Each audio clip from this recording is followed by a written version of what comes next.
Nós nos alegramos muito de estarmos reunidos nessa noite para cultuar o nosso Deus.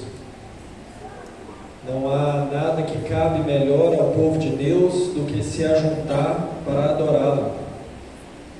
Adorar aquele que tem se revelado a nós pela palavra, pelo seu Filho Jesus Cristo, que tem sido bondoso e dispensado bênçãos sem medida sobre nós, que tem derramado abundantemente graça sobre o seu povo. De maneira que, com grande alegria, nesta noite, nós nos reunimos, irmãos dessa igreja, irmãos de outras igrejas, talvez irmãos em Cristo de outras denominações, mas juntos nessa noite com o mesmo propósito, de adorar, bendizer o nome do nosso Senhor, o Senhor Jesus Cristo. Eu gostaria de convidar aos irmãos que se colocassem de pé, abrissem as Escrituras no Salmo 115.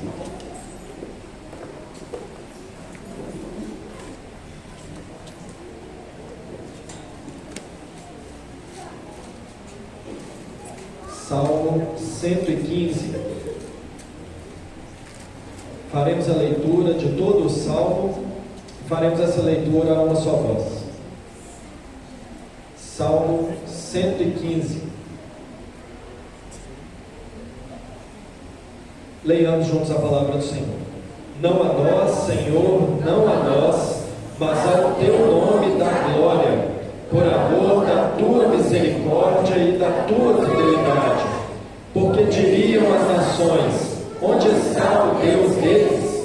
No céu está o nosso Deus, e tudo faz como lhe agrada. Prata e ouro são os ídolos deles, obras das mãos dos homens. Tem boca e não falam, tem olhos e não veem, tem ouvidos e não ouvem, tem nariz e não cheiram, suas mãos não apalpam, seus pés não andam, som nenhum lhe sai da garganta. Tornem-se semelhantes a eles os que os fazem, e quantos deles confiam. Israel confia no Senhor, Ele é o seu amparo e o seu escudo. A casa de Arão confia no Senhor, Ele é o seu amparo e o seu escudo. Confiam no Senhor os que temem o Senhor, Ele é o seu amparo e o seu escudo. De nós se tem lembrado o Senhor, Ele nos abençoará. Abençoará a casa de Israel, abençoará a casa de Arão. Ele abençoa os que temem o Senhor, tanto pequenos como grandes. O Senhor vos aumente bênçãos mais e mais sobre vós e sobre vossos filhos. Sede benditos do Senhor, que fez os céus e a terra. Os céus são os céus do Senhor, mas a terra deu a ele aos filhos dos homens. Os mortos não louvam ao Senhor, nem os que descem à região do silêncio. Nós, porém, bendiremos o Senhor, desde agora e para sempre. Aleluia. Não a nós, Senhor, não a nós, mas ao teu nome da glória. Nós bendiremos ao Senhor, desde agora e para sempre. Com esse convite à adoração, o salmo começa e o salmo se encerra. E nós, outrora mortos espiritualmente, vivificados pelo Senhor, cultuamos e bendizemos a esse Deus. Eu gostaria de convidar aqui à frente nosso irmão reverendo Juliano, que vai nos conduzir numa oração de adoração nesse instante.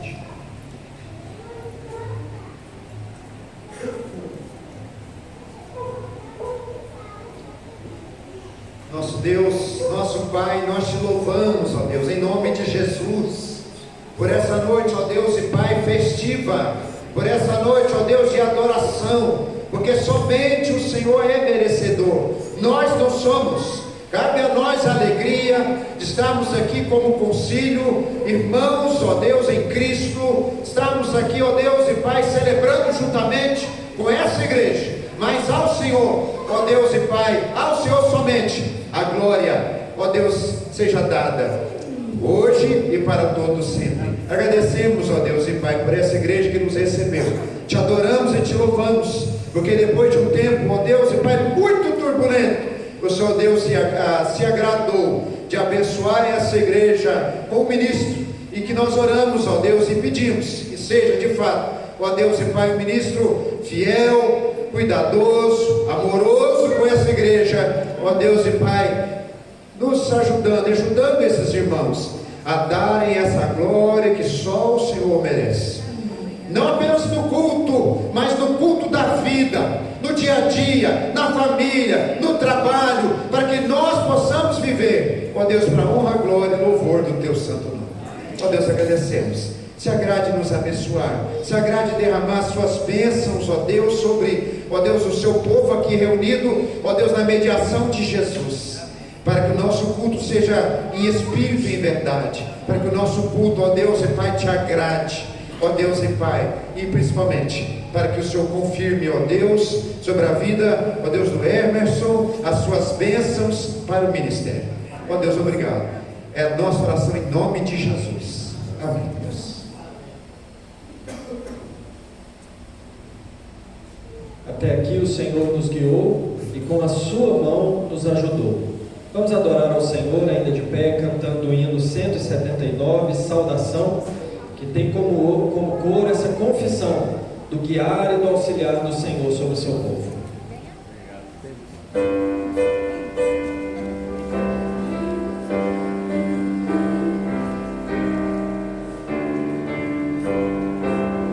Saudamos os irmãos em Cristo, lembrando-nos que temos isso, nesses anos pelas outras tentações, atendidas foram nossas petições, toda glória seja ao nome do Senhor, vinde todos entoar o seu louvor, venha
Convido os irmãos a abrirmos a palavra do Senhor no segundo livro de Crônicas, no capítulo 6. Faremos a leitura dos versículos 36 ao 42, texto que compreende a oração de Salomão, ou parte da oração de Salomão, quando da consagração do templo construído em Jerusalém. Segundo Crônicas, capítulo 6, versículo 36 ao 42. Eu farei a leitura, os irmãos me acompanham. Quando pecarem contra ti, pois não há homem que não peque, e tu te indignares contra eles e os entregares às mãos do inimigo, a fim de que os leve cativos a uma terra, longe ou perto esteja, e na terra onde forem levados cativos, caírem em si e se converterem, e na terra do seu cativeiro te suplicarem, dizendo: pecamos e perversamente procedemos, e cometemos iniquidade, e se converterem a ti de todo o seu coração e de toda a sua alma, na terra do seu cativeiro, para onde forem levados cativos, e orarem voltados para a sua terra, que deste a seus pais, para esta cidade que escolheste, e para a casa que edifiquei ao teu nome, ouve tu dos céus, do lugar da tua habitação, a sua prece e a sua súplica, e faze-lhes justiça.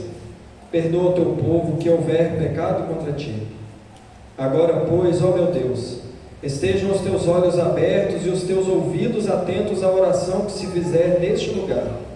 Levanta-te, pois, Senhor Deus, e entra para o teu repouso, tu e a arca do teu poder. Os teus sacerdotes, ó Senhor Deus, se revistam de salvação, e os teus santos se alegrem do bem. Ah, Senhor Deus, não repulses o teu ungido. Lembra-te da misericórdia que usaste para com Davi teu servo. A oração de Salomão é para que houvesse perdão. Quando o povo de Deus pecasse contra o Senhor e experimentassem os flagelos, o castigo de Deus por causa do pecado, voltassem os seus olhos para a terra que o Senhor deu, voltassem os seus olhos para a cidade do grande rei, voltassem os seus olhos para o templo, lugar da manifestação de Deus entre o povo, e com não somente os olhos, mas também os corações voltados para esse lugar, em arrependimento, clamando pelo perdão, Salomão pede que o Senhor perdoasse. Meus irmãos, nós temos a garantia do perdão dos pecados quando há arrependimento e confissão, e quando não os nossos olhos humanos, mas o nosso coração se volta para Cristo, aquele que cumpriu o papel do templo e habitou no meio do povo de Deus, e enviou o seu Espírito para compungir o nosso coração, de maneira que voltemos os nossos olhos para Cristo, em arrependimento, reconhecimento da nossa pecaminosidade, e confessemos ao Senhor os nossos pecados. Nós vamos ter alguns instantes de oração silenciosa, onde cada um colocará o seu coração diante do Senhor, se arrependerá dos seus pecados e os confessará ao Senhor, clamando por perdão. E depois de alguns instantes de oração silenciosa, eu convido nosso irmão presbítero Isaías para orar, elevar ao Senhor uma oração de confissão de pecados e gratidão pelo perdão recebido em Cristo Jesus. Oremos ao Senhor.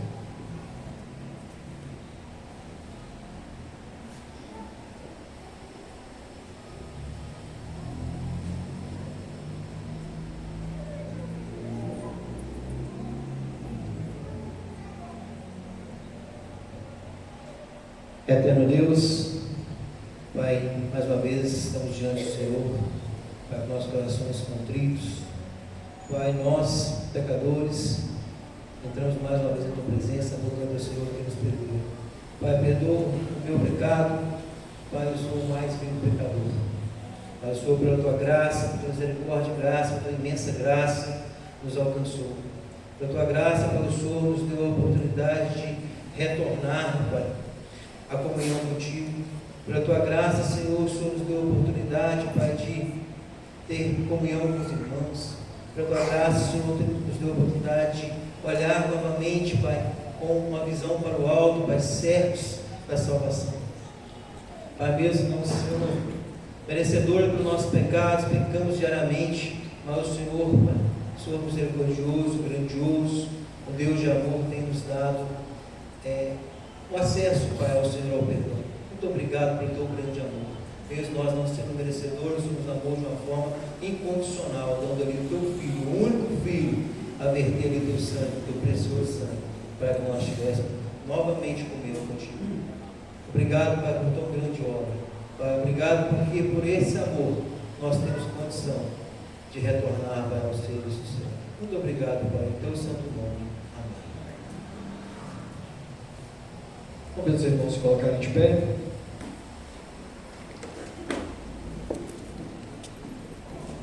Diz Hebreus capítulo 9, versículo 11: Quando, porém, veio Cristo como sumo sacerdote dos bens já realizados, mediante o maior e mais perfeito tabernáculo, não feito por mãos, quer dizer, não desta criação, não por meio de sangue de bodes e de bezerros, mas pelo seu próprio sangue, entrou no Santo dos Santos, uma vez por todas, tendo obtido a eterna redenção. Portanto, se o sangue de bodes e de touros e a cinza de uma novilha aspergidos sobre os contaminados os santificavam, quanto à purificação da carne, muito mais o sangue de Cristo, que pelo Espírito eterno a si mesmo se ofereceu sem mácula a Deus, purificará a nossa consciência de obras mortas para servirmos ao Deus vivo. Tendo a convicção do perdão dos pecados por causa do sangue de Cristo, nós louvaremos ao Senhor cantando o hino 79, Glória ao Salvador, bendizendo ao Senhor Jesus por tamanha obra perfeita, única, que possibilitou a nossa comunhão com Deus. Hino 79, Glória ao Salvador.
cantaremos mais um cântico de louvor, o cântico que está no programa litúrgico, Fonte Senhor, és de toda bênção.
A igreja pode se assentar.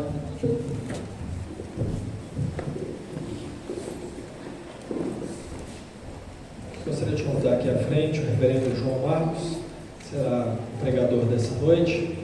Nós vamos orar para que o Senhor ilumine seu coração e também o nosso para recebermos a palavra nesse instante. Oremos. Senhor nosso Deus, quão preciosa é para nós a Tua palavra. Quão precioso para nós, ó Deus, é o conhecimento dos Teus desígnios, da Tua vontade, do Teu ser, do Teu caráter. Nós bendizemos ao Senhor pelo privilégio de poder ouvir o Senhor falar conosco pela Tua palavra. Nesse instante, ó Deus, clamamos que o Teu Espírito Santo encha o coração do Teu servo de sabedoria, para que fale palavras vindas do Senhor para a edificação do Teu povo.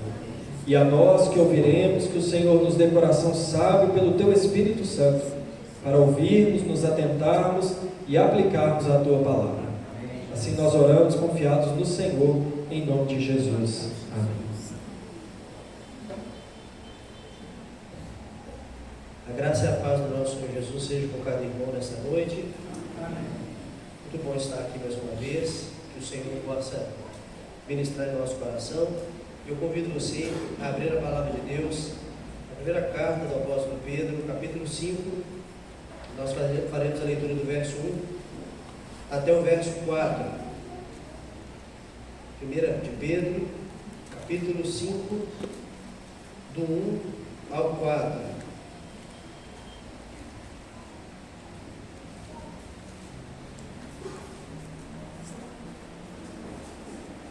Para mim é um prazer e uma alegria muito grande estar aqui. Tive um tempo aqui com os irmãos, né? Alguns irmãos eu lembro, outros chegaram depois. Na verdade eu saí, né? E outros irmãos chegaram na igreja.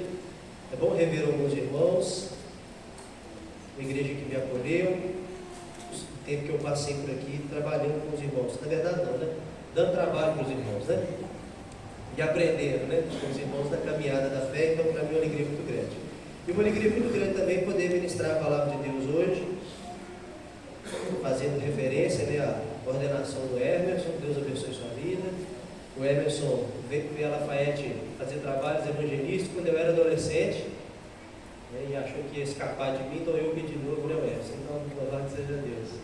1 de Pedro, capítulo 5, do 1 a 4, a palavra de Deus diz assim: Rogo, pois, aos presbíteros que há entre vós, eu, presbítero como eles, e testemunha dos sofrimentos de Cristo e ainda co-participante da glória que há de ser revelada, pastoreai o rebanho de Deus que há entre vós, não por constrangimento, mas espontaneamente, como Deus quer, nem por sorte da ganância, mas de boa vontade, nem como dominadores dos que vos foram confiados, antes tornando-vos modelos do rebanho. Ora, logo que o Supremo Pastor se manifestar, recebereis a inacessível coroa da glória. Pai, estamos diante da Tua palavra, que é perfeita, é santa, é inerrante, e pedimos que o Teu Espírito Santo, que também é perfeito e é santo, ministre em nosso coração nessa noite. É o que nós pedimos em nome de Jesus. Amém. Meus irmãos, este texto é muito interessante e a gente falar dele nessa noite, porque é uma noite diferente, né, do dia a dia da igreja, uma noite de ordenação ao Sagrado Ministério, e um texto que se enquadra muito bem na mensagem àqueles que presidem na casa de Deus, aos pastores, ou como nós chamamos, aos presbíteros, sejam eles regentes ou docentes. E essa noite, então, nós temos o privilégio de ter irmãos da igreja, membros da igreja, irmãos que ajudam no trabalho local, e pastores e presbíteros regentes e presbíteros docentes aqui conosco. Então a palavra vai vir a calhar certamente em nosso coração. E eu não poderia introduzir esse assunto sem falar de um evento marcante que aconteceu essa semana, na minha vida pelo menos o evento mais marcante dessa semana, que foi o nascimento da minha filha, minha segunda filha ontem. E eu ontem estava pensando nisso e pensando ainda nesse texto na minha cabeça, e eu comecei a fazer uma relação entre o cuidado de um pai com o filho. Os irmãos aqui, muitos provavelmente, têm muito mais experiência do que eu na criação de filhos. Mas a paternidade, o cuidado, o afago, o carinho, uma coisa impressionante. Só que o cuidado que nós temos com os nossos filhos, ele deve ir além dessas relações afáveis. De um tempo para cá, parece que cuidado é amor, e amor é só relação afável, é abraço, é carinho, mas é muito mais, cuidado é muito mais do que abraçar e dar uns beijinhos. Cuidado é muito mais do que fazer essas coisas afáveis. Obviamente, todo mundo que ama, abraça, beija, né? Mas é muito mais do que isso. E o trabalho de um pastor, de certa forma, também é um trabalho de cuidado. Mas qual é o cuidado do pastor? Também é muito mais do que relações afáveis. Um pastor carinhoso, que tem bom jeito, que sabe lidar com as pessoas, um presbítero jeitoso, que sabe lidar com as pessoas, tem uma boa maneira de tratar com as pessoas. Você é uma pessoa muito carinhosa. Isso é carinho? Isso é cuidado? Certamente. Mas o apóstolo Pedro aqui vai abrir os nossos olhos para entender que muito mais do que carinho, o cuidado é de fato assumir responsabilidade. Assim como um pai pode dar um abraço, um beijinho no seu filho e na sua filha, mas não assumir a responsabilidade da sua criação, é possível e infelizmente acontece demais. É também muito possível que a gente tenha aí um presbítero carinhoso, até participativo, mas que não assuma a responsabilidade do trabalho. E o que Deus tem para nós nesta palavra é nos fazer lembrar que o cuidado pastoral que Deus tem difere de algumas linhas que têm surgido. Por exemplo, hoje nós temos uma linha forte que é muito influenciada influenciada pela psicologia moderna, que vai nos fazer tratar as pessoas olhando para dentro delas mesmas, tentando fazê-las se sentir bem. Temos também uma linha dos coaches, né? Não vou nem fazer brincadeira com o coach, depois eu acho algum aí, o negócio fica feio pro meu lado. Mas uma linha de pensamento que visa o sucesso, o bem-estar também. E também temos influências contrárias a essas que estão cheias de radicalismo não bíblicos. Qual é a grande ideologia da Bíblia, a filosofia bíblica de cuidado pastoral? Certamente a Bíblia não nos ordena ser brandos demais, mas também não nos ordena ser severos demais. Qual é o ponto certo do trabalho pastoral? Esse texto nos ajuda a entender o que significa cuidado pastoral. Esse texto nos ajuda a entender quais devem ser as ações do pastor, e mais do que isso, esse texto nos ajuda a perceber as motivações do trabalho pastoral. E a partir de agora eu não quero mais falar pastor, eu quero falar presbíteros, porque essa é a palavra utilizada por Pedro. E eu gostaria que todos nós pensássemos nisso, naqueles que presidem a casa de Deus. Pedro, então, aqui nessa altura da carta, no final dessa primeira carta, ele está no seu último momento, fechando a carta, dando palavras de consolação aos seus leitores que estão enfrentando vários níveis de aflições, sofrendo muito pela causa de Jesus Cristo, e Pedro decide, numa palavra de consolo, de conforto, incluir uma palavra dirigida aos líderes. A ideia de Pedro, então, do que parece, ele está dizendo: esses irmãos, esses presbíteros que pastoreiem vocês, devem fazer com cuidado, fazer com responsabilidade, de modo de serem supervisores da obra, para que pela fidelidade e cuidado deles, a caminhada do povo peregrino, povo que sofre a igreja, seja aliviada e seja mais fácil por causa do trabalho desses homens. Pedro, no final da carta, vai chamar esse mundo de Babilônia. E a igreja, ataviada como noiva de Jerusalém, segundo Apocalipse 21, habita aqui na Babilônia. E às vezes a caminhada não é fácil. E Deus levanta homens, presbíteros, para que pela sua fidelidade, cuidado com o povo, pastoreio, as dificuldades sejam amenizadas. E esses peregrinos que sofrem por causa de Jesus Cristo sejam instruídos, sejam supervisionados e possam ver nesses homens exemplos de como andar com Deus. É isso que Pedro vai dizer aqui. Além disso, se você der uma olhada comigo no versículo 19 do capítulo 4, Pedro vai dizer que durante esse sofrimento, o povo de Deus que está sofrendo deveria encomendar sua alma ao fiel Criador na prática do bem.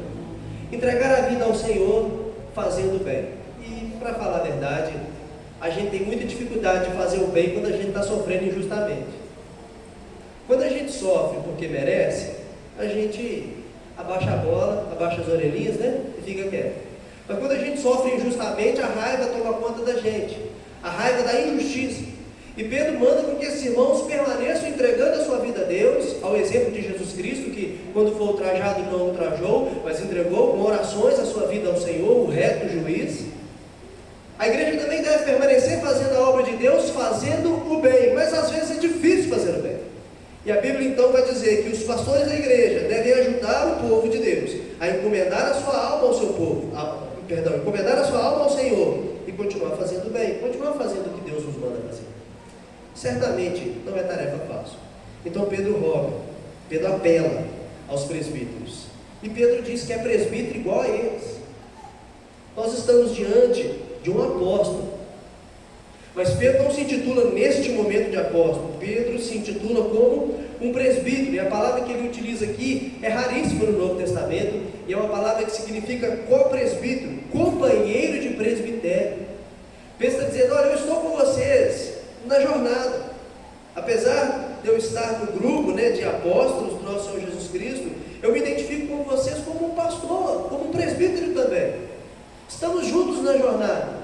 Então, num caráter humilde, num caráter encorajador, Pedro vai dizer: além disso, eu me vejo como uma testemunha dos sofrimentos de Cristo. Pedro está dizendo que eu testemunhei o que Cristo passou, eu vi o ministério de Jesus e quantas dificuldades Jesus passou. Lembre-se da orelha de Malco. Pedro estava lá. Mas mais do que isso, Pedro está dizendo: eu agora também tenho carregado, tenho defendido esse martírio da minha carne, sofrendo pela causa do Senhor Jesus Cristo. Não é difícil lembrar logo as primeiras passagens do livro de Atos, quando Pedro é preso, encarregado de não mais falar do nome de Jesus Cristo. Ele nega e diz: importa muito mais obedecer a Deus do que os homens. E ali ele foi açoitado e saiu contente, satisfeito, não por ter apanhado, mas por ter sido fiel. Aqui estamos diante de um apóstolo, que ele se chama de presbítero, e diz que ele também está passando por sofrimentos por causa de Jesus Cristo. Mas um ponto positivo, além desse, é claro, apesar de parecer negativo, é que ele também diz que ele é coparticipante da glória que há de ser revelada. Que Pedro está nos dizendo aqui, influenciando, incentivando esses irmãos e também toda a igreja, que na medida que nós permanecemos sofrendo com Jesus, nós também seremos glorificados com Ele na glória. Todo que padece por Cristo também há de colher esses frutos da eternidade. Lembrando da palavra do próprio apóstolo Paulo a Timóteo: se com Ele morremos, com Ele reinaremos. Essa ideia, Pedro está dizendo: olha, eu sei que muito em breve o Senhor vai voltar. Ele já tinha falado nisso nessa carta recentemente aqui, versículos atrás. E nessa esperança da glória do fim do tempo, os fiéis de Cristo comungam disso. A palavra que ele usa é comunhão. Nós estamos conectados a Jesus no sofrimento, obviamente, mas também na glória. Então, incentivo para todos os presbíteros, pastores e irmãos que querem ser fiéis na jornada. A gente passa por dificuldades por servir ao Senhor, mas consequentemente nós também passaremos pela jornada da eternidade em glória indizível ao lado do vencedor. Pois aquele que estava morto ressuscitou e hoje vive assentado ao lado direito de Deus, sempre reinando. E Ele colocará os seus servos fiéis ao seu lado para reinarem com Ele por toda a eternidade. É certo que depositaremos a nossa coroa aos seus pés, mas estaremos com Ele lá. Assim, irmãos, a ordem do texto é clara no versículo 2. Eu acredito ser este o ponto central da passagem. Pastoreai o rebanho de Deus como supervisores, esse rebanho que está entre vocês. Jesus já havia chamado Pedro para pastorear minhas ovelhas. E muito engraçado que a própria manifestação de amor aos olhos de Jesus não é simplesmente um ato afável, dar um abraço e um beijinho e está tudo resolvido. O ato de amor para Jesus, de pastorear, é cuidar. Pastoreie as minhas ovelhas. Você ama? Então trabalhe. E Pedro agora comunica essa ordem a outros presbíteros. E a metáfora do pastor foi usada por Jesus em referência a ele próprio, no livro de João, capítulo 10. E certamente isso ficou gravado na mente de Pedro. Mas um fato interessante: na versão que nós temos em mão, a Almeida Revista Atualizada, essa expressão que fala dos bispos, uma palavra grega para fazer referência diretamente aos bispos, não aparece na nossa versão, mas aparece no original e aparece em outras traduções bíblicas, certamente. E a ideia presente no texto, quando Pedro escreve, é que os presbíteros devem pastorear a igreja de Deus ao modo que Deus quer. E o modo que Deus quer é o modo de supervisores. Essa é uma possível interpretação desse texto. A outra interpretação é que Pedro está fazendo uma relação direta com bispos, presbíteros, anciãos, que a gente sabe que na Bíblia traz a mesma ideia, mas eu acredito que o que Pedro está querendo dizer é o seguinte: o pastor não é apenas aquele que cuida no sentido de cuidar das ovelhas, mas ele também é um bispo, exercendo o episcopado no povo de Deus, no sentido de supervisionar, que essa é uma outra tradução da palavra bispo. Então o pastor está no cuidado de um supervisor. Ele não só cuida, mas ele se torna responsável por aquela vida que ele cuida. Ele vai prestar conta por aquela vida. Ele, além de pastorear, ele administra, supervisiona, deve estar adequado na função de dizer: eu me comprometo por essa vida, eu sou responsável por essa vida. É um trabalho árduo. Ele deve cuidar, ele deve proteger, mas ele precisa instruir, ele também precisa disciplinar, ele precisa assumir a responsabilidade de administrador, de supervisor. Mas quais são as ações que Pedro vai nos dizer para que a gente possa pastorear como supervisor o povo de Deus, o rebanho de Deus? Quais são as ações? As ações são bem claras no texto, a gente não precisa delongar. As ações e motivações que caracterizam o cuidado e a supervisão dos presbíteros. Primeiro, deve ser de modo espontâneo e nunca por constrangimento. Leia, por favor, o versículo 2, mais uma vez comigo. Refrescar a memória aí. Pastoreai o rebanho de Deus que é entre vós, não por constrangimento, mas espontaneamente, como Deus quer. Pedro vai nos dizer que os presbíteros, os irmãos que presidem, nunca devem servir ou trabalhar, não servir, mas trabalhar, como alguém que se vê obrigado a fazer algo, como se estivesse debaixo de uma pressão, ficou sem graça, ficou sem jeito, eu preciso fazer. Fiquei numa sinuca de bico, vamos assim dizer. O cuidado benéfico é natural, o cuidado benéfico é voluntário. Os irmãos casados aqui, não sei se vocês já passaram por essa situação, se não passaram, por favor, me digam como é que faz para não passar. Mas de vez em quando a minha esposa fala comigo assim: por que você não fez isso por mim? Eu falo: mas você não pediu? Se eu tivesse pedido, eu tinha feito. Aí vem a resposta, e carrega um drama muito grande e uma porcentagem de verdade. É que eu gostaria que tivesse sido voluntário. A gente fica assim, meio sem graça. Podia ter feito sem pedir, apesar de contas, afinal de contas, eu estou aqui por ela, devo seguir. Pensa dizer isso, não faça porque você se viu assim numa situação desconcertante, e agora eu vou ter que fazer, tem gente vendo, fiquei sem jeito. Não, faça de maneira voluntária, natural, espontânea. João Calvino, interpretando esse texto, diz assim: aquele que não vai além daquilo que compete o constrangimento, faz o trabalho tão somente de forma formal e negligente. Quando eu faço porque tem alguém vendo, ou estou debaixo de uma situação de pressão, o trabalho é apenas formal e negligente. Quando eu não estiver debaixo dessa situação, eu não farei. Se ninguém estiver vendo, eu não farei. Se eu não for ganhar nada com isso, eu não vou fazer. Eu vou pastorear para que vocês vejam, debaixo de uma situação popular, para que seja bem visto. O serviço feito por constrangimento, como se coagido, com má vontade, não deve ser feito por quê? Porque não é assim que Deus quer. O texto vai dizer espontaneamente, ao modo de Deus, como Deus quer, de acordo com Deus. E como Deus faz? Pensar do jeito de Deus, pastorear do jeito de Deus, não é forçado, porque Deus não faz nada forçado.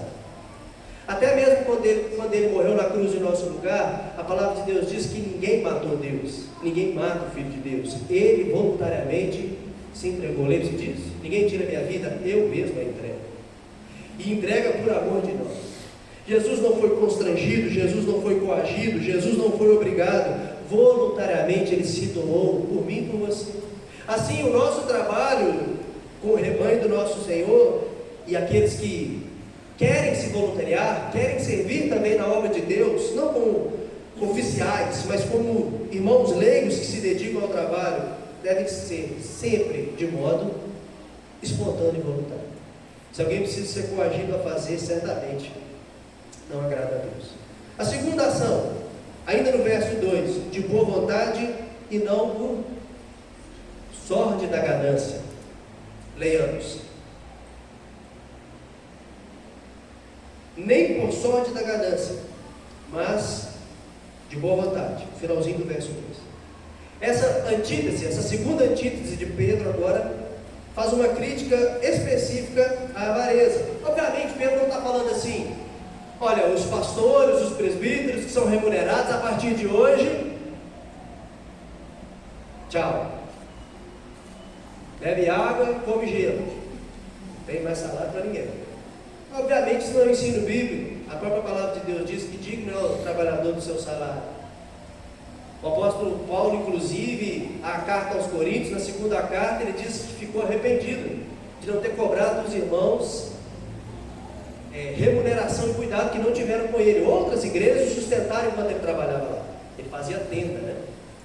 Então, o problema não é o pastor ou o presbítero ser remunerado, o evangelista, o missionário, ou aquele que está dedicado nesse trabalho, mas o problema é o amor ao lucro, justamente por estar numa posição de confiança, e se aproveitar disso, fazer da avareza um modo de pastorear, ou fazer do trabalho uma função profissional. Ainda que a igreja tenha um pouco de empresa, e ainda que o pastor tenha um pouco de profissionalismo, e deve ter bastante, né, ser profissional, nós não somos profissionais, já dizia John Piper. O nosso trabalho não é necessariamente profissional. Nós trabalhamos, e os pastores aqui corroboram com essa ideia, nem salário nós recebemos compras, que é uma ajuda aos escravos, vamos assim dizer. Nós devemos sempre enxergar que a ovelha que nós cuidamos para o bem dela, e não porque nós queremos a lã dela e ponto final. Infelizmente, isso tem sido realidade em muitos ambientes religiosos por aí, que é até difícil de chamar de igreja. O nosso Senhor Jesus, inclusive, nos diz que ninguém pode servir a Deus e ao dinheiro, e o amor ao dinheiro é a raiz de todos os males. Então, para que a gente seja um bom servo de Deus, na casa de Deus, cuidando do rebanho de Deus, o amor ao dinheiro não deve existir, a avareza e a ganância não devem existir. Então, assim que a igreja começa a ter presbíteros, e a gente tem muita dificuldade para identificar no Novo Testamento quando foi que surgiram presbíteros. A gente sabe quando surgiu apóstolos, a gente sabe quando surgiu diácono, e depois, se alguém souber, por favor, me conta, eu quero saber. Mas no livro de Atos a gente vê aquele concílio reunido, ali a gente já tem presbíteros, mas a Bíblia não conta quando apareceu presbíteros. Os apóstolos se trataram disso, cobriram isso. Paulo mandou eleger presbíteros e a obra então continuou dessa forma. Mas esses presbíteros se afadigavam no trabalho, na oração, na escritura, e em algum momento eles começaram a ser remunerados por tal tarefa. E certamente nessa hora alguns lobos apareceram, alguns mercenários queriam entrar, e Pedro está dizendo: olha, não é bom, na verdade não é bom, completamente inadequado que um presbítero trabalhe tão somente por causa do dinheiro. Então o pastor não deve ser ganancioso, o pastor tem que ter um interesse de serviço. É isso que a palavra está dizendo, boa vontade. Faço por boa vontade, eu faço simplesmente pelo interesse de servir. Eu gostaria que nós, pastores que aqui estamos, pensássemos nisso, porque essa mensagem vale muito para nós, não há dúvida disso. E aos irmãos também que aqui estão, pensassem qual é o valor do dinheiro na nossa vida. Por quanto nós toparíamos mudar as nossas motivações para fazer o que não fazemos? Ou para fazer o que fazemos de um jeito diferente, com motivação diferente? Porque percebe que esse assunto aqui foge do escrutínio humano. Como que se reconhece a avareza? Obviamente dá para perceber, mas não é tão simples assim. A ganância, só o Senhor, de fato, sabe lá no fundo do nosso coração, porque eu e você desempenhamos o ministério pastoral, porque nós nos afadigamos na palavra, na oração, no discipulado, no ensino. Qual é o grande objetivo de tudo isso? Que não seja, nunca, só por causa do sustento. Não pode ser. E não pode ser em lugar nenhum da vida, não é verdade? Em lugar nenhum. Deus não nos chamou simplesmente para ganharmos dinheiro. Deus nos chamou para fazermos a sua vontade. Seja sendo um pastor de uma igreja, ou sendo um trabalhador fora da igreja. Nunca deve ser só pelo dinheiro. Mas em terceiro lugar, a terceira ação que Pedro vai nos dizer é que o presbítero, além de fazer voluntariamente e não debaixo de pressão, além de fazer como servo e não de maneira avarenta ou gananciosa, ele também deve fazer como modelo e nunca como dominador. Então a última antítese final de Pedro é o seguinte: o autoritarismo arbitrário não combina com a liderança pelo exemplo. Deus nos chamou a darmos exemplos do trabalho e não a mandarmos as pessoas fazerem enquanto nós mesmos não estamos nem um pouco interessados na ordem que foi dada. Pedro é um bom exemplo, porque Pedro recebeu do Senhor a mensagem de pastorear a igreja, e isso ele estava fazendo, inclusive escrevendo essa carta, era um trabalho pastoral do apóstolo Pedro. O Senhor também quer de nós que o abuso arrogante não exista entre os presbíteros, porque a melhor influência para estimular mudança de comportamento é o exemplo. A melhor influência para estimular mudança de comportamento é o nosso exemplo. O Senhor Jesus nos ensinou isso em Marcos capítulo 10, versículo 42 e 43. Os que são considerados governadores entre vós dominam sobre eles. Aqui é a mesma palavra no grego, o dominadores. Mas entre vós não seja assim. O Senhor Jesus nos ensinou que se alguém quiser ser o maior no reino de Deus, deve ser aquele que serve. Se alguém quer ser o maior, se alguém quer ter autoridade, ele deve servir. E nós olhamos para o nosso Senhor Jesus Cristo fazendo isso, lavando os pés dos seus discípulos. Jesus poderia muito bem ter entrado naquela casa e ter dito assim: Judas, se eu fosse Jesus, eu mandaria Judas, não sei vocês. Judas, pegue o avental, a bacia e venha lavar meus pés. E lave os pés de todos, inclusive esse pé feio, esse pé preto de Pedro. Olha rápido aí, pé preto de Pedro. Brincadeira. Vamos? Não, pelo contrário, ele decidiu lavar os pés dos seus discípulos e disse o que no fim da passagem? Quem se recorda? Assim, fazeis vós também. Assim, irmãos, é completamente estranho, inadequado, que aquele que preside o povo de Deus, o pastor, o presbítero, se veja numa estima tão grande, que ele só gosta de mandar, mas ele é o último a fazer. Isso é completamente inadequado. Além de não ter autoridade, não é bíblico. De novo, Calvino falando sobre os dominadores, abre aspas, ele diz assim: foi por esta razão que o profeta Ezequiel condenou falsos profetas, ou seja, governavam de maneira cruel e tirânica.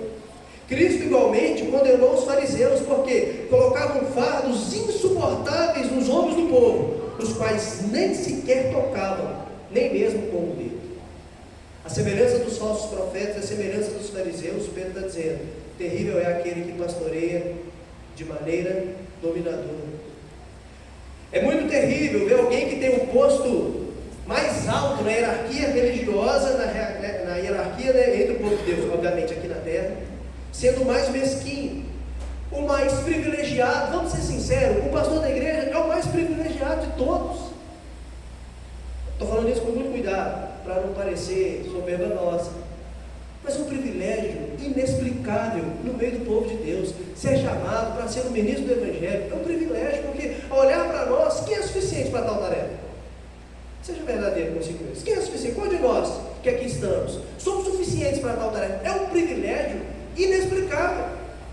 Mas quando nós pegamos esse privilégio tão grande, olhar para o exemplo do nosso Senhor, e somos preguiçosos, temos uma língua eloquente e uma vida vazia, isso é terrível. Terrível quando isso acontece com a gente. E Jesus, sendo o Senhor, nos deu um modelo. E a Bíblia está dizendo que na terra, o modelo parecido com Jesus deve começar por aqueles que presidem o povo de Deus.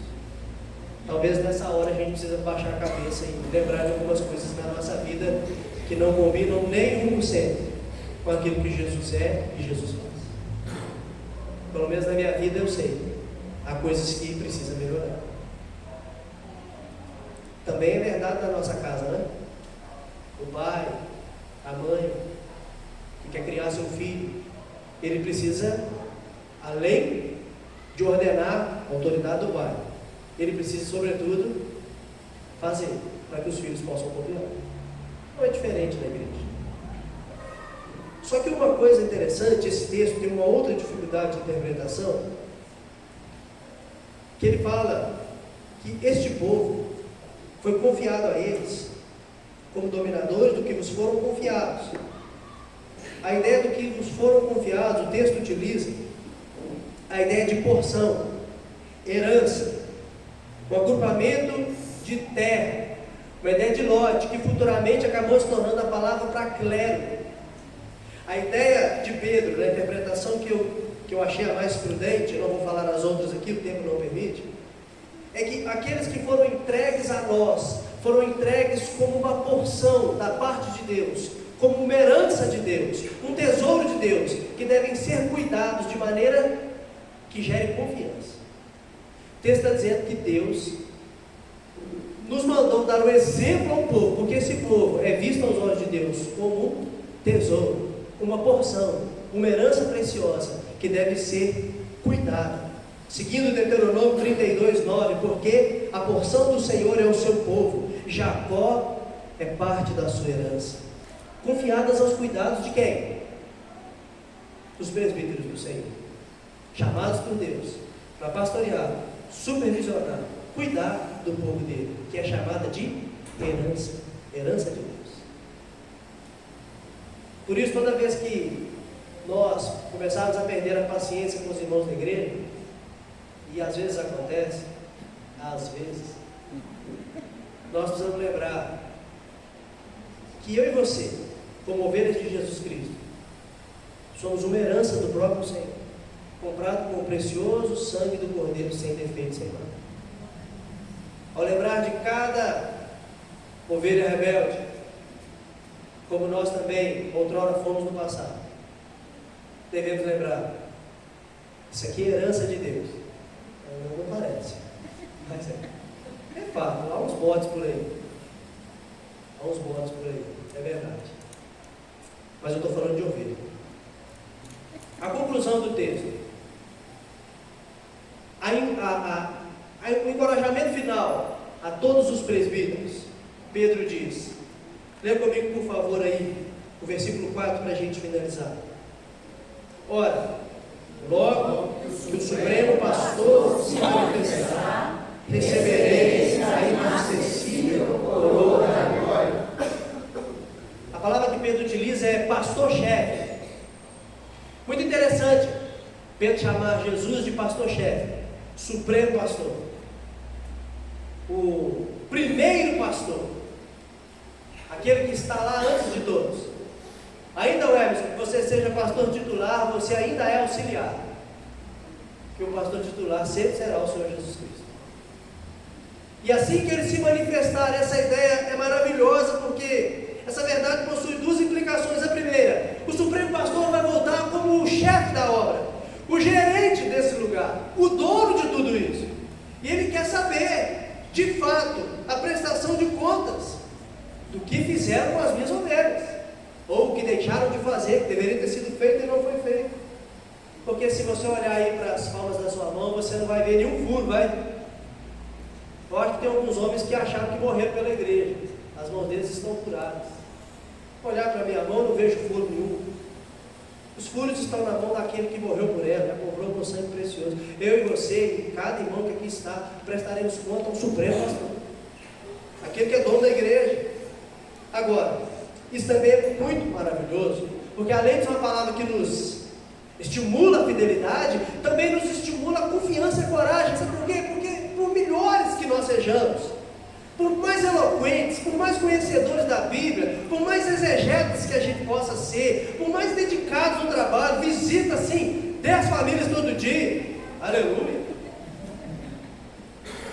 faz assim o bom e o melhor, ainda assim não será suficiente. Mas nós aguardamos o dia que o chefe vai voltar e vai recolher o seu povo, e vai dar descanso para os pastores que suam no trabalho, às vezes erram, mas a labuta acabou, o chefe chegou, aquele que sabe como resolver chegou. Como diz o profeta Zacarias, o prumo está em suas mãos, ele que tem a vara de medir, ele sabe até onde vai, ele sabe qual é o seu povo, ele que vai separar o trigo do joio, ele que vai lidar com os bodes, ele que vai recolher suas ovelhas, aleluia.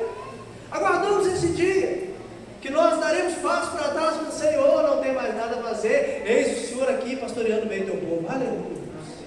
Isso para nós nos dá muita coragem, porque nós não estamos trabalhando para o Supremo Tribunal Federal, nós estamos trabalhando para o Supremo Pastor das nossas almas, pastor e bispo das vossas almas, diz Pedro, pastor e supervisor das vossas almas.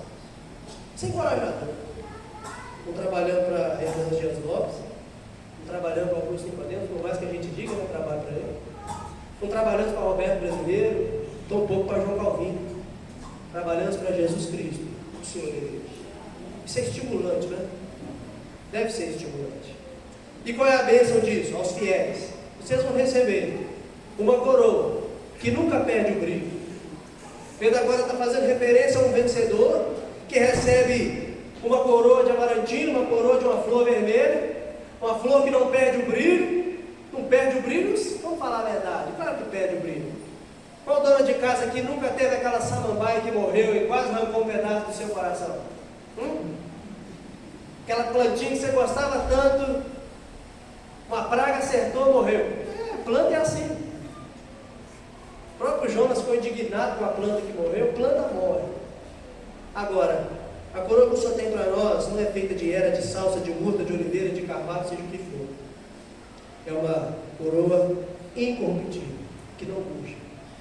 Pudera nós, todos chegarmos ao fim dos nossos ministérios, dizer: combati o bom combate, completei a carreira, guardei a fé, agora me está reservado o quê?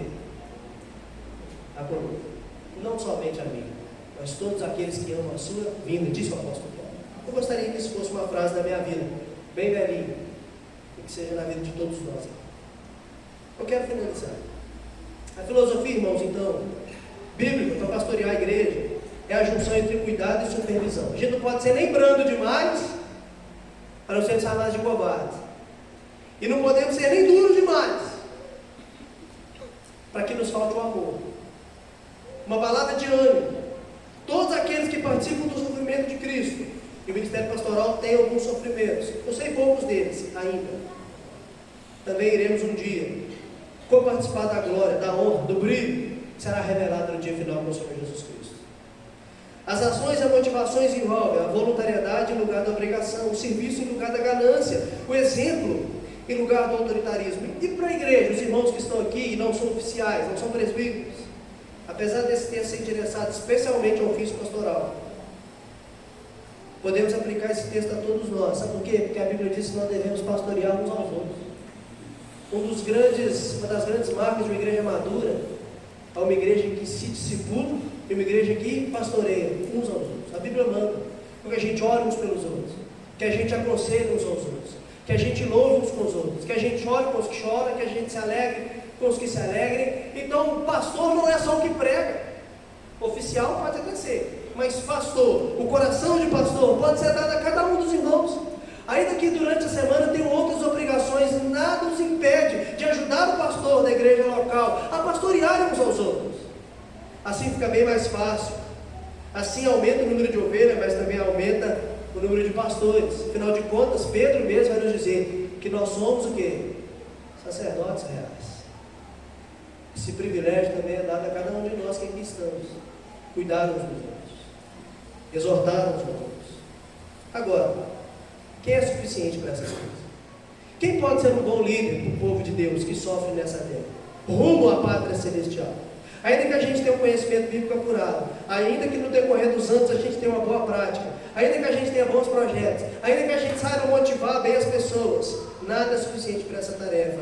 Eu e você precisamos colocar a boca no pó diariamente, confessar os nossos pecados e clamar: Senhor, dá-me mais graça, dá-me mais graça, pois o pastor suficiente é Jesus Cristo. Jesus conhece cada uma das ovelhas e chama ela pelo nome. Nosso trabalho é ler a palavra dele. Quem chama a ovelha pelo nome é Jesus Cristo. Cada irmão que está aqui, inclusive eu e você, fomos levados até a salvação, não porque aquele pastor ou aquele presbítero daquele dia pregou, mas porque Jesus Cristo chamou o nosso nome, nos ganhou com a sua graça.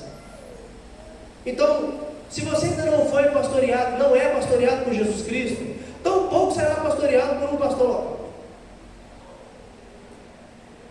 Aquele irmão, aquela irmã que não se coloca debaixo da autoridade de Jesus Cristo, não vai se colocar debaixo da autoridade de homem nenhum, por melhor que ele seja. O primeiro pastor da sua vida deve ser Jesus Cristo, da minha também. E nós temos uma tarefa, que é levar os olhos do rebanho ao Supremo Pastor, encomendar suas almas na prática do bem ao Senhor. Encomendar as almas do povo ao Senhor, que a gente possa ajudar o povo a todos os dias, a todas as horas, serem influenciados por nós a levar os olhos para Jesus Cristo.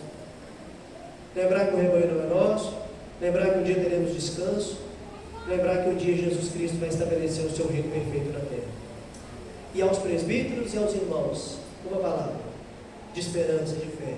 Nós aguardamos o dia que haverá um só rebanho e um só pastor. Vamos orar? Senhor, estamos diante da Tua palavra e pedimos ao Senhor que coloque poderosamente essa palavra no mais profundo do nosso coração, para que cada irmão que está aqui nessa noite, e em especial a vida do teu filho, ó Deus, que será ordenado ao ministério.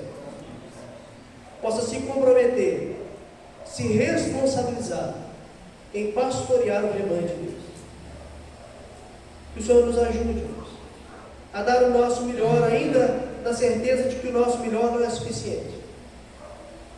Nos ajude a ver a graça do Senhor em cada ato que fizermos, dando-nos coragem naquilo que nos dá receio de fazer, dando-nos, ó Deus, um coração brando, uma palavra doce no momento certo, quando a nossa vontade era de fato, ó Deus, emitir duras verdades, na hora certa, no tempo, no modo, que a palavra boa, a palavra certa dada ao seu tempo, quão boa é.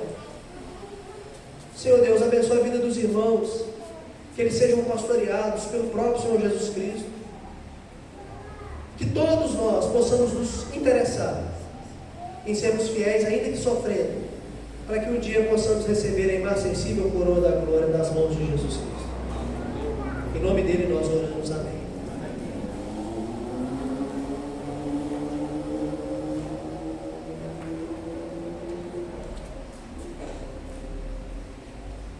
Graças a Deus pela palavra. Irmãos, nosso culto dessa noite está sendo organizado, promovido pelo Presbitério Confidentes, por ocasião da ordenação do nosso irmão, que logo ao final será ministro do nosso concílio. Então, ainda dentro do culto, em atitude de culto, nós passaremos a solenidade de ordenação, e para isso eu convido o reverendo Alexandre Augusto para estar aqui à frente, conduzindo esse momento.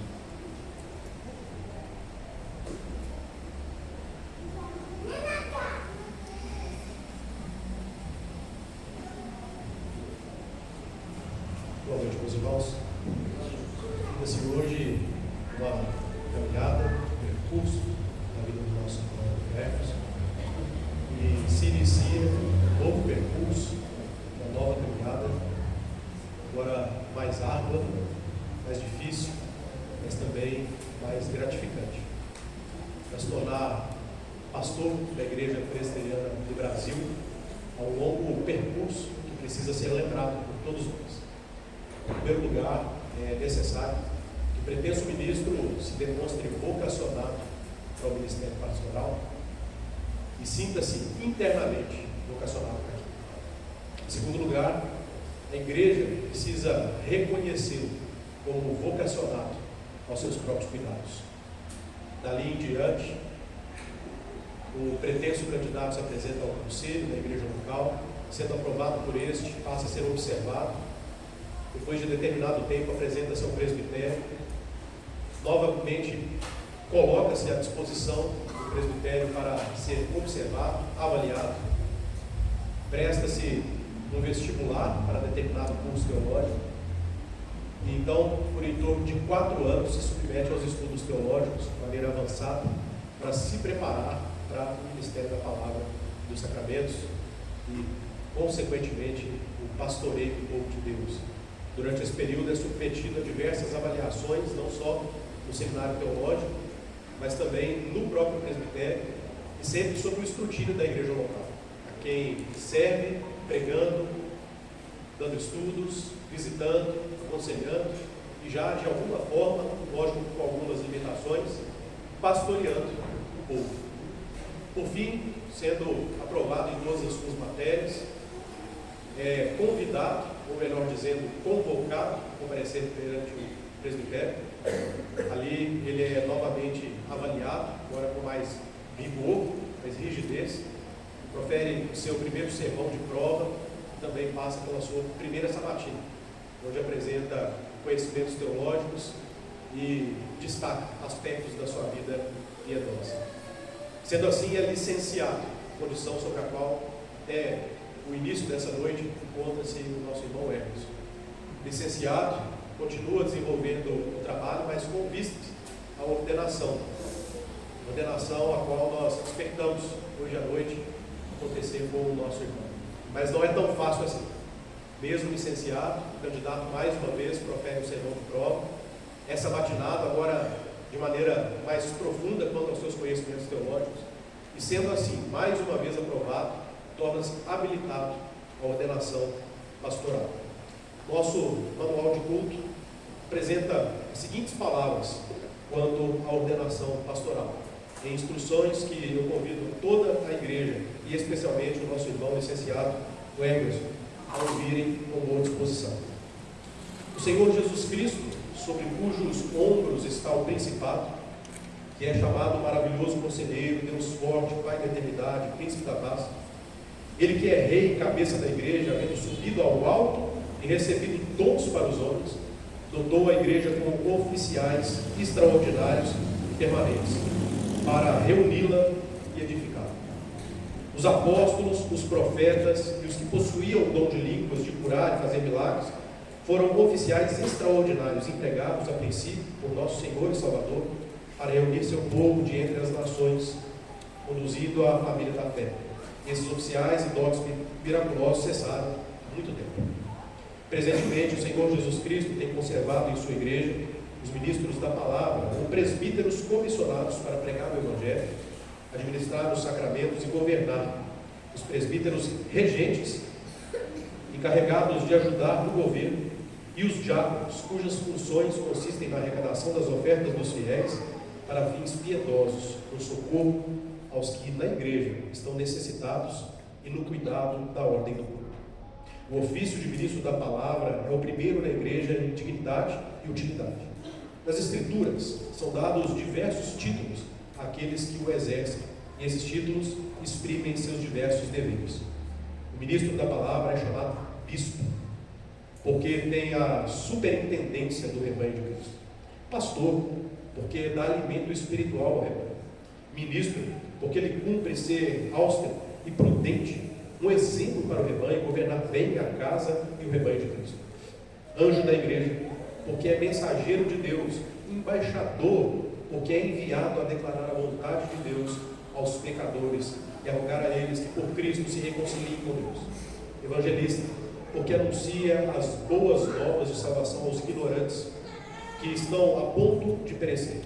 Pregador, porque está constituído para proclamar o Evangelho. Doutor, porque ensina a palavra e com sã doutrina admoesta e convence os contradizentes.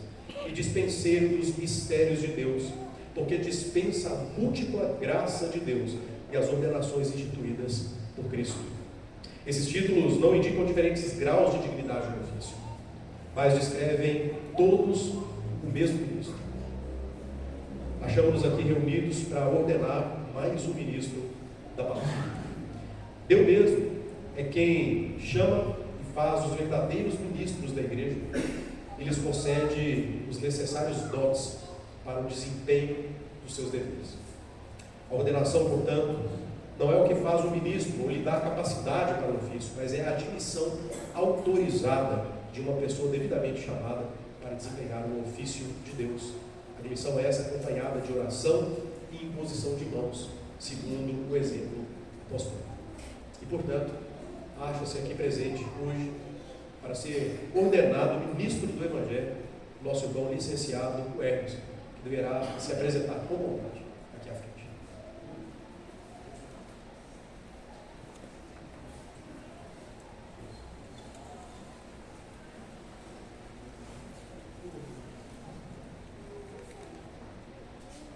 A atenção do nosso irmão precisa estar voltada às perguntas constitucionais que lhe serão feitas, mas também à igreja, que acompanhará a sinceridade do irmão nas suas respostas. De igual forma, a igreja brevemente será também perguntada, e o nosso irmão observará a sua sinceridade nas respostas. Meu irmão, você crê que as Escrituras do Antigo e do Novo Testamento são a palavra de Deus e a única regra infalível de fé e prática? Eu creio.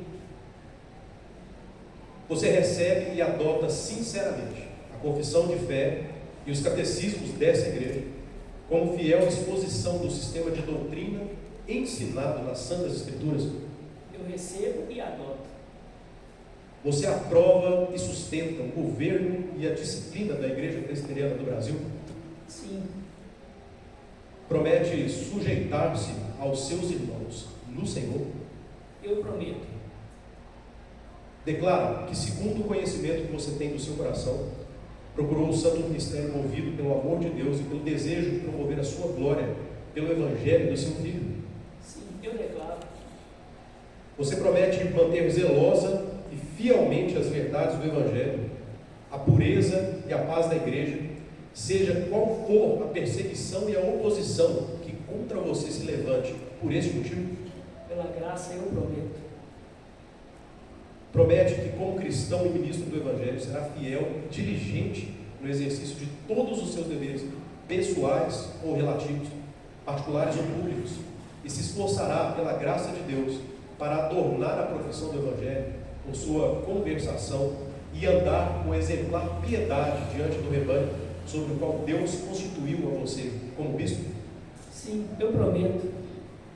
Você está pronto para tomar o cargo desta igreja de conformidade com a declaração que fez ao aceitar o convite, e promete que, com o auxílio de Deus, desempenhará para com ela os deveres de um bom pastor? Sim, eu estou pronto e prometo.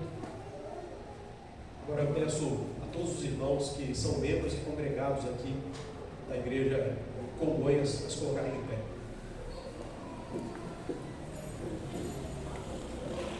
Eu também farei perguntas constitucionais aos irmãos, e ao término das perguntas, todos aqueles que sinceramente responderão positivamente deverão declarar como sonoro sim.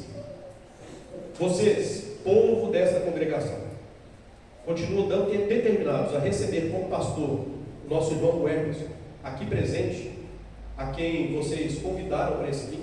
Sim. Vocês prometem receber da sua boca com humildade e amor a palavra da verdade e submeter-se a ele no devido exercício da disciplina? Sim. Vocês prometem animá-lo em seu trabalho e ajudá-lo nos esforços que empregar para a instrução e a edificação espiritual? Sim. E quando ele for pastor, vocês se obrigam a dar a ele a manutenção que prometeram e a fornecer-lhe aquilo que virem ser necessário para a honra do cristianismo e para o conforto entre vocês? Sim. Tendo todos o nosso irmão licenciado Emerson e a igreja respondido sinceramente a essas perguntas, eu peço para que todos se coloquem de pé. O nosso irmão Emerson de frente para a igreja, coloque-se de joelhos. Eu convido todos os pastores presbiterianos e todos os presbíteros presbiterianos para que venham também aqui à frente, para que, impondo as mãos sobre o Emerson, nós o ordenemos ao sagrado conhecimento da palavra e dos sacramentos.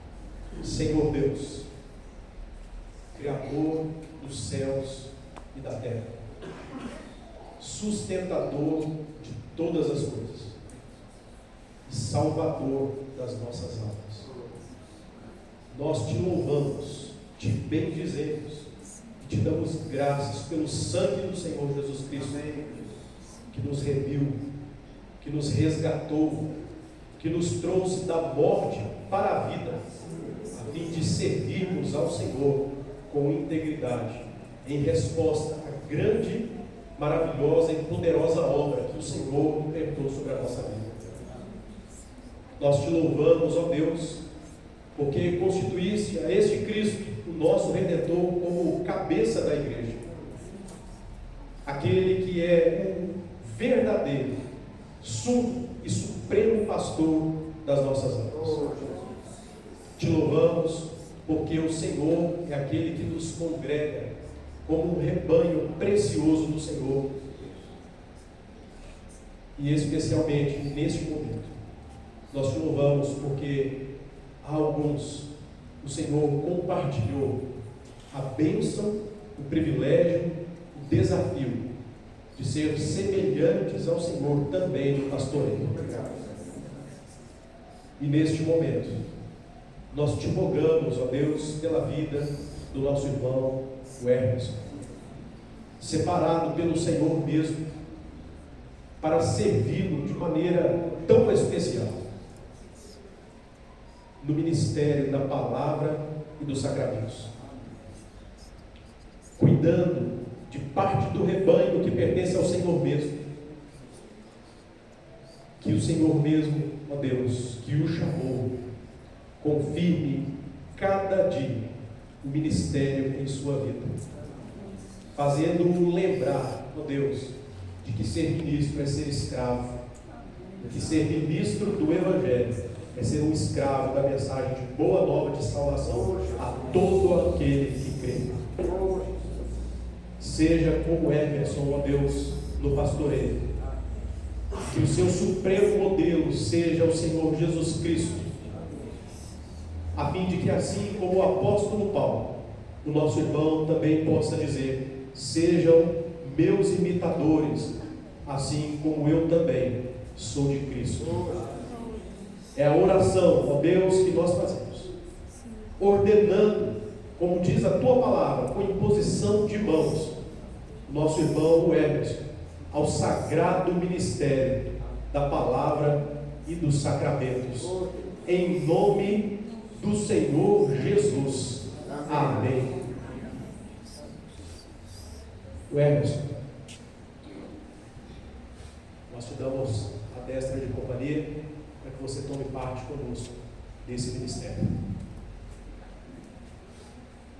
Os demais irmãos poderão cumprimentá-lo.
A igreja pode se assentar, os demais irmãos também podem se assentar.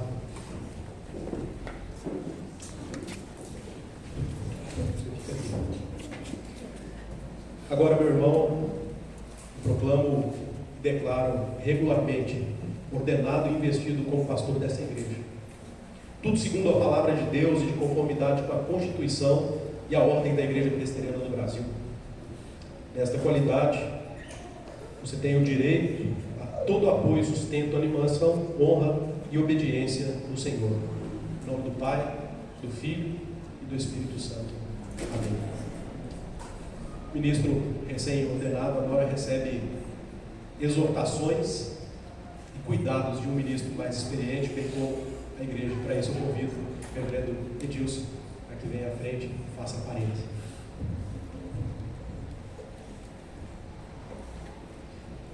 Irmãos, eu tenho aqui um protocolo a seguir, mas eu vou quebrá-lo por um minutinho. Em 2014, falei para o Emerson que ele deveria estudar. Acho que é por aí, né? E com muita luta e dificuldade, ele tem caminhado nesse sentido. Eu fico feliz de vê-lo neste momento, recebendo, né, a ordenação, como bem mencionado aqui na mensagem, em todos os atos. De fato, que você seja um pastor que agrade o coração de Cristo, e que siga Cristo. Tá? Esse é o nosso desejo. Irmãos, há uma grande responsabilidade, né, nossa, no ministério. Como o reverendo João Marcos falou, nós somos falhos e dependemos da graça de Deus. E nessa noite eu gostaria de passar algumas orientações a você, a igreja também em seguida. Nós chamamos aqui de parêntese ao novo ministro. Atendei por vós, meu querido irmão, conservo em Cristo, e por todo o rebanho, sobre o qual o Espírito Santo vos constitui bispo, para pastoreais a igreja de Deus, a qual ele comprou com o seu próprio sangue. Amai a Cristo, pastoreai o rebanho de Deus, exercendo o episcopado não constrangido, mas espontaneamente, como Deus quer, nem por sorte da ganância, mas de boa vontade, nem como dominador dos que vos foram confiados, antes tornando-vos modelo do rebanho. Tornai-vos padrão dos fiéis na palavra, no procedimento, no amor, na fé, na pureza. Aplicai-vos à leitura, à exortação, ao ensino. Não vos façais negligente para com o dom que há em vós. Meditai essas coisas e nelas sede diligente, para que o vosso progresso a todos seja manifesto. Tende cuidado de vós mesmo e da doutrina. Perseverai nessas coisas. Sofrei com paciência, como bom soldado de Jesus Cristo, todas as aflições e perseguições que vos façam por causa da verdade. E quando se manifestar o Supremo Pastor, recebereis a imarcessível coroa da glória. Nós também temos algumas palavras, orientações à igreja. E vós, irmãos cristãos, recebei esse vosso pastor e honrai-o. Lembrai-vos de que Deus vos fala por meio dele. Recebei a palavra que vos pregar, de conformidade com a Escritura, não como palavra de homem, mas segundo é certo, como palavra de Deus, de acordo com o apóstolo Paulo lá em 1 Tessalonicenses 2,13. Que aquele que vos anuncie o bem e prega a salvação seja agradável, Isaías 52,7. Obedecei, pois, ao vosso pastor e submetei-vos a ele, porque vela por vossas almas, como quem há de dar conta delas a Deus, para que o faça com alegria e não gemendo, porque isso vos será inútil. Hebreus 13,17. Sustentai seus braços para que não desfaleçam. Orai por ele, para que seja uma bênção sobre vós, sobre os vossos filhos e sobre os que vos rodeiam. Irmãos, neste momento nós queremos orar, encomendando aos irmãos o novo ministro, que especialmente estará servindo aqui na congregação em Congonhas, mas também será, a partir de agora, um dos pastores da igreja em Conselheiro Lafayette. Eu gostaria que os irmãos se colocassem em pé e nós vamos orar, colocando diante de Deus a vida do nosso irmão, nosso colega, o Emerson, pedindo a Deus que abençoe a vida dele. Deus soberano, nós nos colocamos diante do Senhor nessa noite, num culto público, solene, com alegria no coração, Deus, porque o Senhor tem chamado teus filhos, como ouvimos na mensagem. É um privilégio, Deus. Não um privilégio que nós nos orgulhamos do ponto de vista humano, mas Deus, um privilégio porque um dia o Senhor nos chamou, e nós entendemos que desde toda a eternidade, mas no tempo o Senhor nos chamou um dia para que pudéssemos servir ao Senhor. E muitos de nós já caminhamos, ó Deus, para a jornada final do nosso ministério, mas neste momento o nosso irmão inicia o seu ministério por meio dessa ordenação. Outros estão caminhando, Deus, e assim será, ó Deus, até que o Senhor Jesus volte. Ajuda o teu filho a ser o pastor segundo o teu coração, que ele seja instrumento do Senhor em todas as coisas, que ele possa andar de acordo com a tua vontade.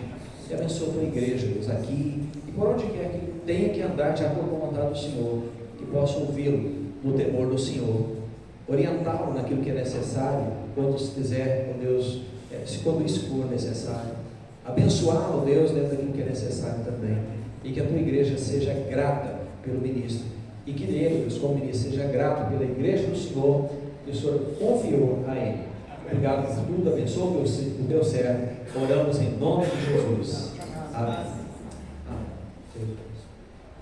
Retorna a palavra do nosso irmão. Está. André.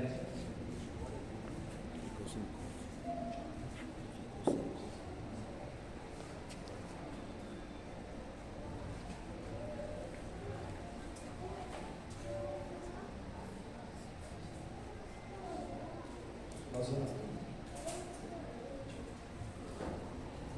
vamos louvar o Senhor mais uma vez, cantando o hino 288, a mensagem real.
Irmãos, ainda Salmo 90, versículo 17 diz: seja sobre nós a graça do Senhor, nosso Deus.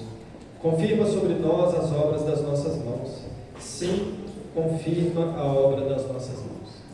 Sobre a bênção e as promessas dessa palavra, eu gostaria de mais uma vez chamar o nosso irmão Emerson, dessa feita acompanhado de sua família, para orarmos mais uma vez. E convido o reverendo Isaías, secretário do nosso presbitério, para estar aqui à frente, fazendo essa oração pelo nosso irmão, por sua família. E após a oração, o nosso irmão, o reverendo Emerson, impetrará a bênção apostólica.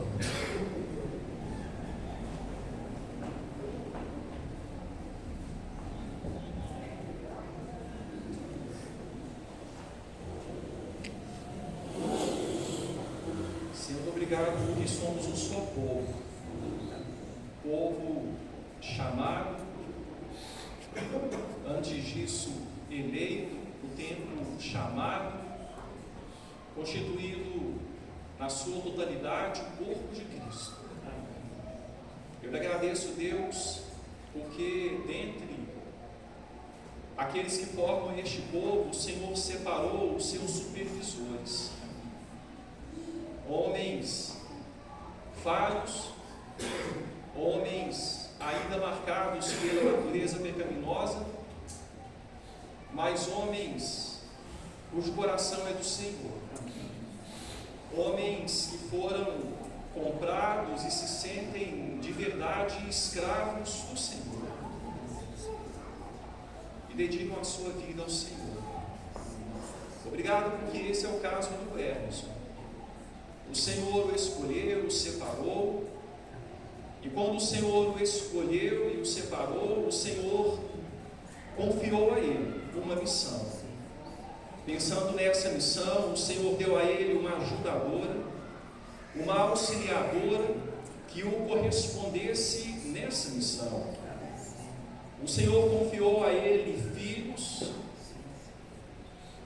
através dos quais, ó Pai, ele veria a graça do Senhor sendo manifestada e nos quais ele teria um laboratório. Ó Deus, onde ele aplicaria aquilo, ó Deus, recebido do Senhor, que ele deveria depois aplicar também na sua igreja. Ó Deus, eu coloco nas mãos do Senhor, Pai, o teu servo, a sua esposa e os seus filhos, uma família em aliança com o Senhor. Ó Deus, que todos quantos os verem, vejam neles família bendita do Senhor. Ó Deus, que como o homem que teme ao Senhor, a descendência dele seja uma descendência santa. Ó Deus, linhagem pura, separada para a tua glória e louvor. Abençoa o teu servo assim. Ó Deus, que ele, com a graça do Senhor, debaixo do temor do Senhor, governe bem a sua própria casa, a sua família, e assim possa sair do seu lar com cabeça erguida, o coração quebrantado e humilde, mas sabendo, Pai, que diante do Senhor ele está apto a vir para a igreja e governar também a casa do Senhor. Abençoe assim o teu servo. Nós louvamos o Senhor, bendizemos o Senhor por ele, sua esposa e filhos.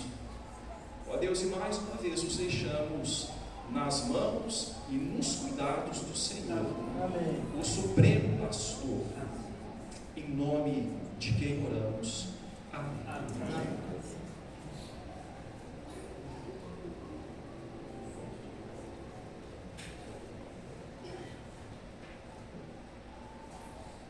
Pai Santo, em nome de Cristo Jesus, eu e o seu povo congregado, pelo auxílio do Espírito, te adoramos, porque o Senhor é bom, e as tuas misericórdias duram para sempre, porque nós sabemos que somos pó, e sem o Senhor não podemos nada, e não poderíamos nem mesmo ter nos achegado ao Senhor, se primeiramente o Senhor não tivesse nos escolhido e nos ressuscitado dentre os mortos, e feito em nós, e realizado em nós, o querer e o realizar, buscar a sua face. Por isso, Senhor, o teu povo te adora, porque pela tua abundante graça, por causa do amor com que nos tem amado, o Senhor nos trouxe para ti a preço de sangue, do sangue do Cordeiro perfeito, que tirou o pecado de todo aquele que do Senhor se aproxima, por meio da fé em Cristo Jesus. Bendita seja a redenção que o Senhor trouxe sobre nós. Bendita, Senhor, seja a tua redenção sobre a minha vida e a minha casa, porque assim como o Senhor fez com todos os seus, o Senhor tirou-me das trevas e trouxe juntamente com os que o Senhor escolheu para o reino do Filho do seu amor. Senhor, e é certo que nenhum homem toma sobre si essa honra de cuidar do teu povo, senão quando ela é dada pelo próprio Deus, o nosso Criador. E eu te suplico para que o Senhor seja longânimo para comigo como tem sido,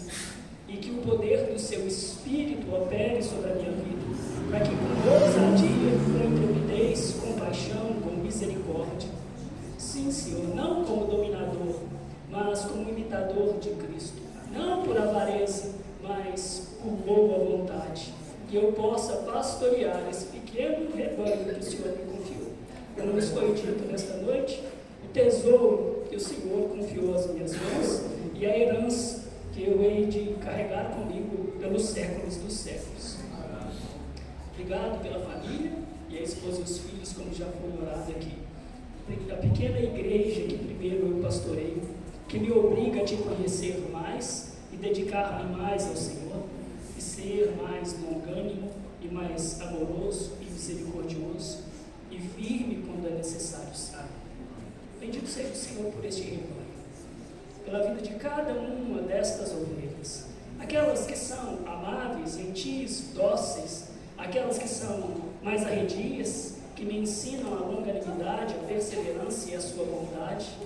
Obrigado, Senhor, por esses 3 anos que o Senhor me tem posto nesse lugar e me sustentado a mim e a cada um deles.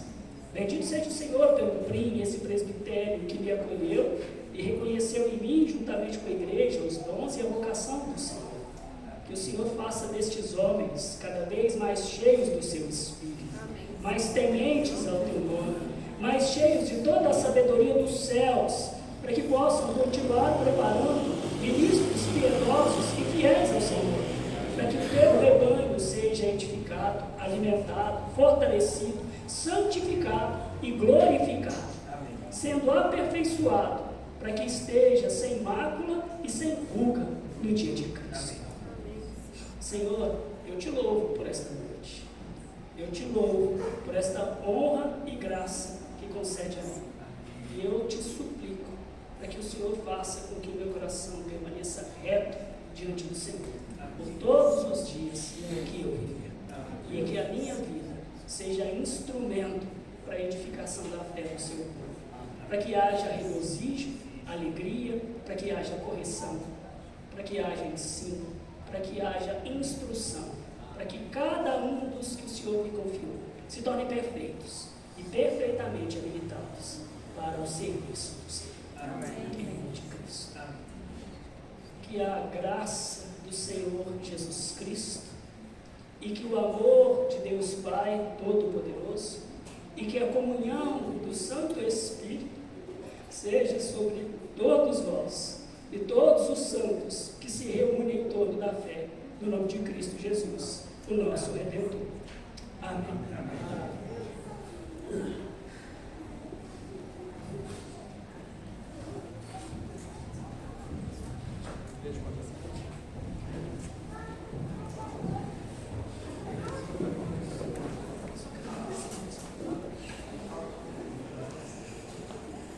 Aqueles que quiserem podem se assentar. Eu quero mais uma vez bendizer ao Senhor pela igreja que Ele me confiou. Muitos de vocês são muito mais do que ovelhas neste rebanho, são amigos, são irmãos queridos, preciosos. Cada um de vocês tem contribuído para que eu estivesse aqui. Aliás, se não fosse a igreja de Cristo, nem eu e nem nenhum dos meus agora companheiros de ministério estaríamos aqui. Eu quero agradecê-los pela paciência para comigo, pela minha, muitas vezes, imaturidade, por não saber lidar com todas as coisas. Louvo a Deus pela bondade de vocês para com a minha família, pelo amor que tem dispensado a minha esposa e aos meus filhos. E oro e peço ao Senhor para que sejam longos, felizes e fiéis os nossos anos de comunhão na presença do Senhor. Para que nós cresçamos e o nome do Senhor seja dignificado. Que sejamos não só uma igreja verdadeira, mas uma igreja saudável, comprometida com o corpo, uns com os outros, amando-nos, acolhendo-nos, perdoando-nos, porque nós vamos nos ofender, mas acima de tudo, amando-nos como Deus nos tem amado em Cristo Jesus. Obrigado, igreja presbiteriana de Congonhas. Meu coração é de vocês e enquanto o Senhor me sustentar e me permitir, eu os amarei e cuidarei de vocês. Obrigado, minha esposa. Obrigado, meus filhos. Obrigado, presbíteros desta congregação. Obrigado, presbíteros da Igreja Presbiteriana em Lafayette. Obrigado, presbíteros. Que Deus abençoe a todos. Que Deus abençoe a mim e tenha misericórdia de nós, hoje e para todos sempre. Amém. As festas cristãs, elas são regadas pela esperança da graça, pela alegria, pelo amor, mas também elas são abundantes em refeições, né? Em tempos de confraternização e comunhão, e não vai ser diferente essa noite. Nós temos uma mesa preparada para que nós possamos ter agora um tempo de comunhão, de confraternização, e eu espero que todos aqueles que puderem permanecer conosco possam se servir dessa mesa, pela qual agora eu convido a todos para que nós possamos orar e dar graças ao Senhor pelo alimento que nos concede. Senhor, nós sabemos que pela sua vontade e pela sua palavra, tu criaste todas as coisas. Tu fizeste os céus e a terra, e da terra que criaste, o Senhor dá o sustento aos homens que fizeste a tua imagem e semelhança. E é por isso, Senhor, por causa da tua bondade contínua, que diariamente nos sustenta segundo as necessidades dos nossos corpos, nós te bendizemos e te adoramos pela refeição que o Senhor nos concede. E em nome de Cristo, teu Filho, nosso Redentor, nós a abençoamos com louvores e damos graças ao Senhor pela sua bondade. Em nome dele, o teu Filho amado, Jesus Cristo, nós oramos. Amém. E amém. Que Deus os abençoe, meus irmãos. Comamos.